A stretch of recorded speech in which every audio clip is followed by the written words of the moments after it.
Allez, 27 juin, on est parti avec la team Ikuma. Il y a une 3, une 2P et 2 Ikuma 3P. On part sur un déco en face est et on va au col du Fer aujourd'hui. On devait aller sur Marlan, puis on a dit Méru, puis on a dit col du Fer. Donc il y a une petite rando et ça va nous permettre de peut-être éviter la couche d'inversion, la partie galère en bas.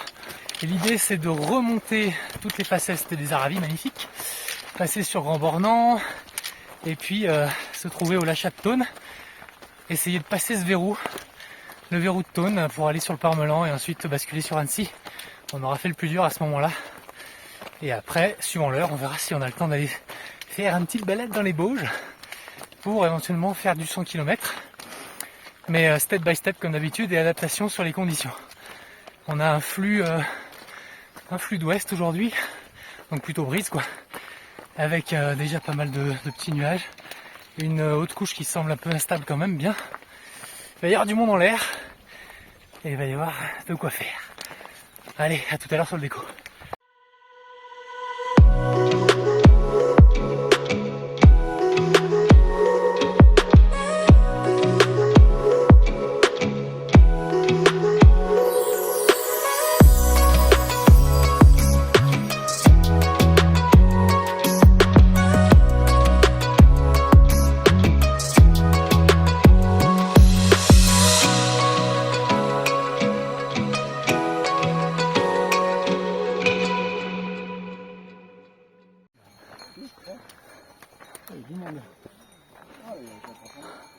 Je pense que tu peux décoller plus haut. Il y a des vaches et il y a des gens qui décollent.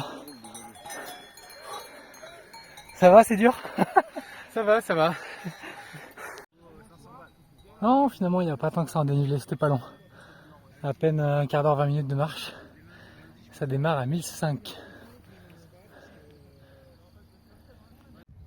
Allez, on soigne l'après-vol. Il y a déjà un groupe qui est parti.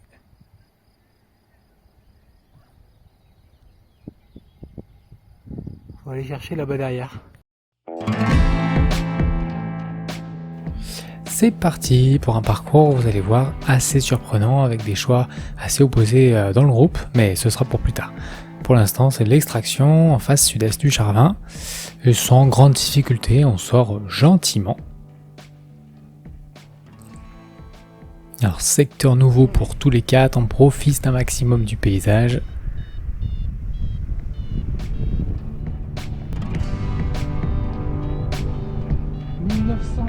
Génial, hein. Oh, sous le Charvin en est, là, c'est magnifique.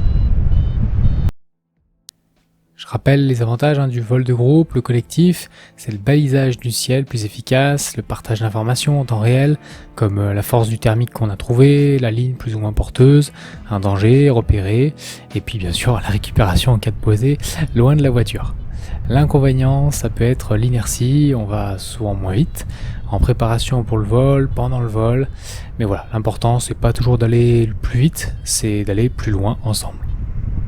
Alors j'aperçois du soleil après le Charvin, donc après avoir pris le max de hauteur ici sous le nuage, j'enquille un premier déplacement vers le nord. On aperçoit tout d'abord le lac du Charvin et le début du massif de l'Étal.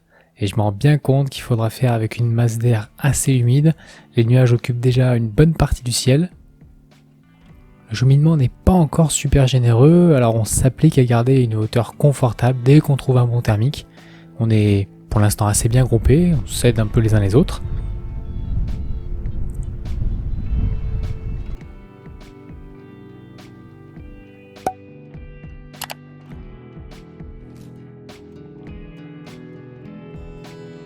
On arrive du côté est de l'Étal, c'est très impressionnant, la verticalité du secteur avec toutes ces strates géologiques, c'est bien différent du côté ouest.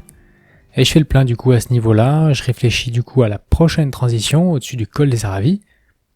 Mais les copains sont pas encore prêts, donc voilà, je temporise un peu et je vais voir qu'est-ce qu'il y a comme thermique aux mers d'acier tout au bout. Ça m'offrira en plus un meilleur placement de départ pour la transition. Je check alors la vitesse et la direction du vent à cette altitude avec un tour à plat. C'est maintenant bien sud-ouest, ça commence à être non négligeable. Alors je trouve rien à ce moment-là sur la face est du mer d'acier. J'essaye de trouver plus au vent de la pointe.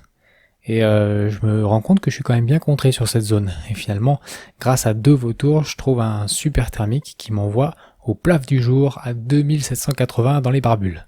Parfait pour la transition, et David n'est pas très loin derrière. Mais voilà, c'est sur ce col des Aravis que notre groupe va se disperser. Pour ma part, là j'hésitais depuis un moment entre le placement au vent, mais avec peut-être une faible activité thermique, ou alors rester du côté est où ça marchait vraiment bien jusqu'à présent. Je vise d'abord à l'aplomb de la crête pour pouvoir ensuite faire mon choix.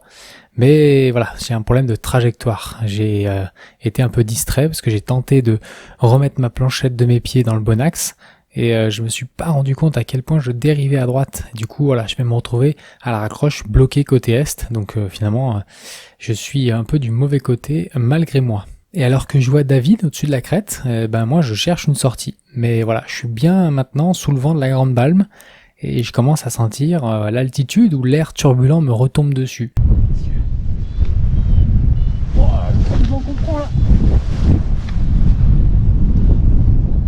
Alors je m'éloigne de plus en plus, je prends mes marges jusqu'à retrouver une zone un peu plus saine.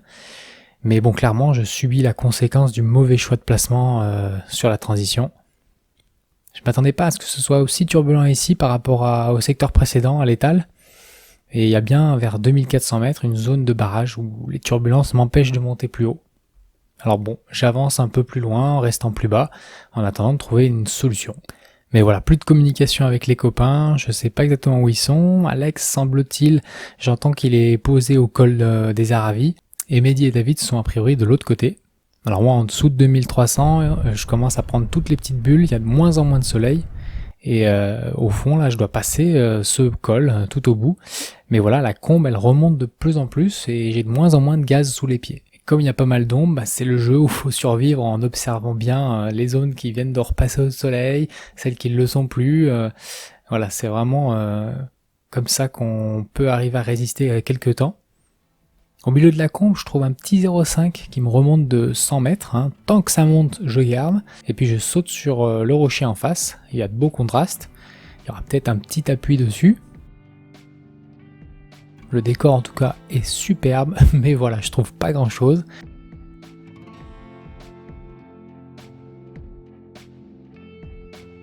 Alors je mets un petit coup d'œil au sud et puis je vois que ça vient de repasser au soleil. Alors hop, je repars dans l'autre sens.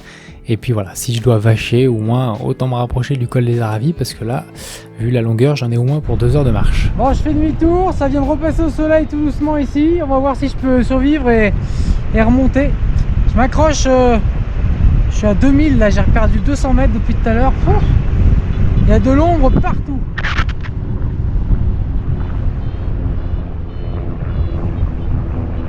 Allez, il faut espérer que l'inertie soit rapide. Et ça reparte vite en thermique dès que ça chauffe. Ça a l'air de porter un peu en tout cas.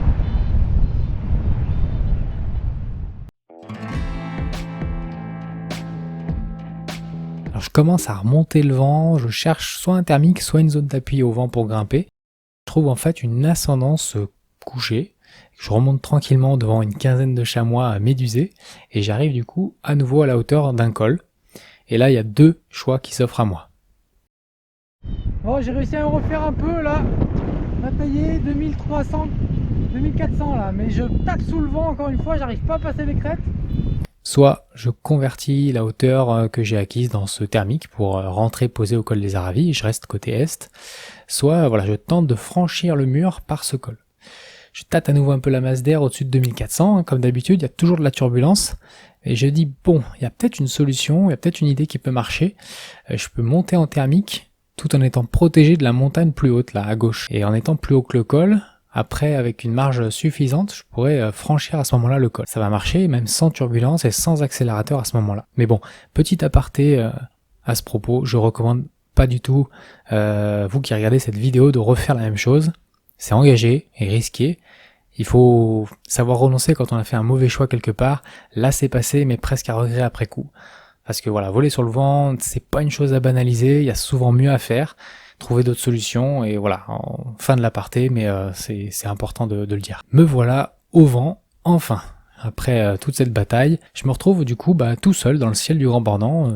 Mehdi et David ont vaché, Alors on est quelques jours avant l'ouverture du télésiège du Lachat, c'est peut-être pour ça qu'il y a si peu de monde sur le Grand Bornand. Donc suite du parcours, je raccroche au Grand Bornand à hauteur du déco, je trouve pas de thermique particulier. Je me dirige alors sur le Roc des Arces, devant. Courte transition, histoire de remonter un petit peu le vent, et pour aller ensuite sur le Roc des Tours, ça me fera une transition plus courte. Je vais retrouver là-bas 2 pilotes, et un super thermique à 4 mètres secondes. Et puis voilà, je perds le thermique vers 2600 mètres, il me manque peut-être 100 mètres pour être à leur hauteur, et mieux profiter ensuite de la ligne au nuage, qui va vers le Lachat de Thônes. Et eux, avec leur voile plus perf, il me semble que c'était genre des C2 lignes style photon, et je me rends compte que eux ils passent, et moi je me rends compte que ma ligne elle passera pas. Je tente ma chance du coup, j'hésite, mais je vais aller dans la vallée du Petit Bornand pour essayer de remonter en direction de la pointe de la Québlette. Mais là encore, voilà, il y a beaucoup de zones sous le vent, il y a la brise d'ouest qui vient dans cette vallée, il y a le sous-le-vent météo aussi au-dessus de la crête. Il y a le soulevant du col de la Buffa où le sud s'engouffre. Voilà, je pensais avoir au moins un flux remontant le long de mon côté, mais il n'y en a pas vraiment et je finis par être un petit peu scotché. Et puis plus je m'avance, moins j'ai de zones pour poser, donc je préfère faire demi-tour. Je suis bien poussé vent de dos et j'aurais au moins tout essayé ici. J'ai dépensé aussi pas mal d'énergie, alors voilà, je pense que ça allait bientôt me poser. Mais voilà, le village d'Entremont, à la croisée de toutes ces brises, ça m'inspire rien de très sain pour poser, donc je cherche encore une porte de sortie pour reprendre la route de la Grande Vallée. Là, je suis contré, j'avance pas, je suis sous le vent de ce truc là. À ma droite, je suis contré par la brise du Petit Bornand. À ma gauche, j'ai la brise de Thônes. Je sais pas quoi faire. J'ai l'impression d'être piégé. Et je cherche la meilleure façon de soit atterrir, soit sortir de cette vallée. Et voilà, c'est finalement au pied du roc de Charmieux que les brises donnent le meilleur rendement. Une combinaison d'ouest et de sud, et je sors côté Saint-Jean-de-Sixte et puis Thônes. Voilà. Là, j'aurais fait les 4 coins de la vallée, moi. Vallée Petit Bornand de tous les côtés. Ça monte sur les 4 coins, on dirait. Mais pas possible d'en sortir. C'est n'importe quoi cette vallée.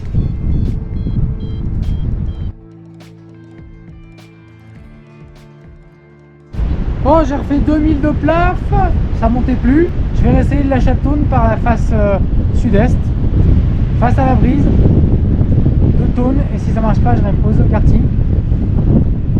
Ça n'a pas l'air de marcher. Il y a une aile devant moi, elle se fait enterrer au-dessus de la forêt. Ça va être compliqué de ressortir. Je sens au passage la fameuse confluence au sud du Lachat, mais c'est pas très agréable et voilà, j'ai plus vraiment la force de me battre. Je cherche à tout hasard les faces ouest du plateau de Beauregard, voir s'il y a quelque chose, mais c'est en plein dans la brise, alors voilà, je vais aller arrêter le vol là, me poser à l'Intermarché, près de l'Intermarché de Thônes, et voilà, commencer le long retour en stop. Alors, si on revient sur les traces de mes compagnons de vol, bon, tout d'abord, je pense que c'est David qui avait, selon moi, les meilleures chances de poursuivre le vol dans de bonnes conditions de sécurité, en réussissant tout d'abord la transition avec un meilleur placement sur la crête, puis au vent du massif. Alors après, les ascendances sont certes un peu faibles, et l'ombre, les nuages compliquent quand même pas mal la tâche. Ce qui le piège le plus, compte tenu du vent, c'est de pousser le trajet jusqu'à la pointe percée. Après, du coup, le retour face au vent pour accrocher le Grand Bornand, c'était quasiment impossible, avec du -2 sur la transition. D'après moi, il pouvait soit partir plus tôt que la pointe percée pour avoir un peu le sud qui pousse dans le dos, comme ma ligne, soit opter au fond sur le cheminement de la crête de l'Almet. Mais apparemment, à ce moment-là, il y avait beaucoup de nuages, d'ombre. Donc voilà, la seule solution, c'était peut-être de trouver une zone pour se mettre en attente. Concernant Mehdi et Alex, le souci vient à mon avis en partie du fait qu'ils sont pas allés chercher au vent du mer d'acier le thermique efficace pour partir plus haut. 2004 pour Mehdi et 2005 pour Alex, c'était pas optimal dans les conditions du jour. D'autant qu'Alex fait une grosse erreur en restant longtemps dans la dégueulante du thermique et perd ensuite toutes ses chances de raccrocher le massif et en plus en restant côté S dans la masse d'air descendante. Mehdi, de son côté, a fait du mieux qu'il pouvait, je pense, en raccrochant au vent, un peu plus bas que David, et du coup sans ascendance vraiment consistante, et du coup c'est la descente inévitable vers la vallée du Bouchet. Voilà, donc à la question combien il faut partir de tel ou tel sommet pour la transition, il n'y a pas de réponse précise. On dit souvent prends le max possible et puis surtout une fois lancé, ne plus hésiter de faire des retours en arrière. Un cross assez difficile à boucler au vu des conditions, le vent ça rajoute toujours des complications, parfois de sérieux dangers. Donc voilà, réfléchissez bien avant d'engager une portion de vol sous le vent et prenez vos marges de sécurité. Parfois, il vaut mieux accepter une erreur et aller poser, et parfois ça vaut le coup de se battre. Mais ça, il n'y a que vous qui pouvez le décider. Une chose est sûre, quand vous choisissez de renoncer, d'écourter un vol ou tout simplement d'écouter votre corps, votre intuition, vous aurez forcément d'autres occasions de retenter. Alors que si vous vous blessez, que vous entêtez dans votre choix, c'est pas sûr que vous puissiez retenter. Donc voilà, à méditer. N'hésitez pas à me donner en tout cas votre avis en commentaire, à partager votre expérience. Est-ce que vous êtes du genre à vous battre jusqu'au bout ou à renoncer facilement? Sachant que voilà, chaque faculté est utile, ça dépend vraiment du contexte. Dans mes débriefs, en tout cas, j'essaye toujours d'apporter un questionnement constructif à tous mes vols, quel que soit le résultat. Moi, ça me fait beaucoup avancer en tout cas et j'espère que vous en profitez aussi. Alors si le format vous plaît, n'hésitez pas à vous abonner, lâchez-moi le pouce bleu et puis je vous dis à la prochaine. Bon vol à toutes et à tous.